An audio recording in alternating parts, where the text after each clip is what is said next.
400 years since Britain had a civil war. The idea of one today might seem unthinkable and impossible.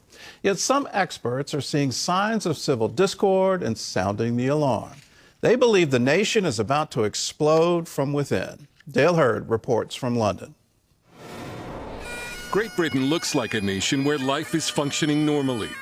Below the surface, however, lies a growing sense that the United Kingdom is coming apart at the seams. King's College London professor of war studies David Betts set off alarm bells this year by saying Britain is headed towards civil war, and he advised people living in its large cities to move before the violence starts. Imagine Northern Ireland scale, or Northern Ireland in intensity, but on a completely national scale. Attacks on public figures, judges, potentially politicians. London Daily Telegraph columnist Tim Stanley told us he agrees with Betts that Britain is heading for open sectarian conflict, possibly war, and there's nothing we can do to stop it. And his argument is this, that first of all, Britain displays many of the signs of being a failed state, such as economic decline, total loss of trust in the police, and a fractious and increasingly extreme politics. At the center of this unrest is a government multicultural experiment that has brought in large numbers of Muslims without requiring them to integrate.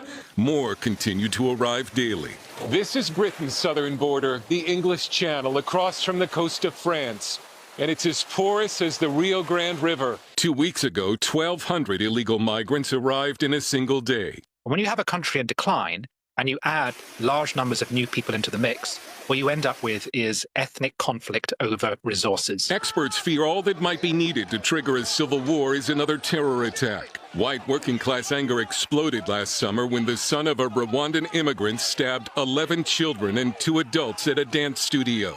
3 girls died. Social media posts initially misidentified the killer as an illegal migrant, sparking the worst riots in 10 years. Only much later did police reveal the killer possessed an Al-Qaeda training manual.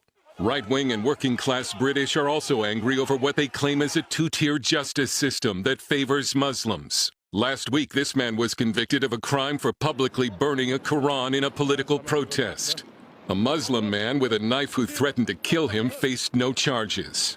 Lucy Connolly, a 41-year-old mother, is serving 31 months in prison for a tweet appearing to encourage violence against illegal migrants after the murders of those 3 girls in Southport. She got more jail time than some of the members of this Pakistani sex grooming gang, convicted for child prostitution and having sex with a minor. Add to this rising crime, Orwellian state censorship, and economic decline in many areas. Academic and news commentator Matt Goodwin. I think there is a widespread consensus in the country that Britain is a nation in decline, economically, demographically, and culturally. There are areas that are just as poor as Eastern Europe, as parts of the developing world, in Northern England, in some of our coastal towns. The perception is, among the white working class, that the state actively prefers ethnic minorities and is funneling resources their way. Some white working class people, they're saying, why is it they get hotel rooms? Why is it they get welfare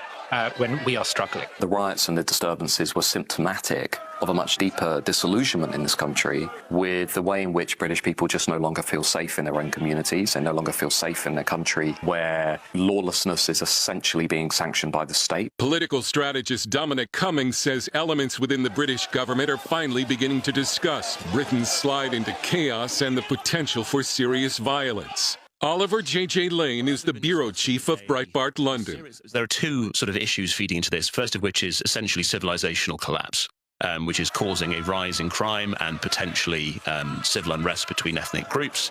And then on the other hand, you have government incompetence and policing incompetence, and that creates that downward spiral. One pollster conducting focus groups in small English towns this year said the disillusionment was the worst I've heard. In every group, it was anger, despondency, or misery about the state of Britain that doesn't feel sustainable. One focus group member suggested Britain might need a coup. Professor Betts says civil war could also break out in France, as well as the United States. Stanley believes civil war in the UK could be avoided through the spiritual awakening already underway. There is something going on here. Church attendance is up.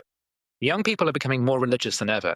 If there is a potential for change, it's going to come from It's going to come from society and the grassroots and ordinary people. It's not going to come from politicians. The famous British economist Adam Smith cautioned the prophets of doom when he said there is a great deal of ruin in a nation.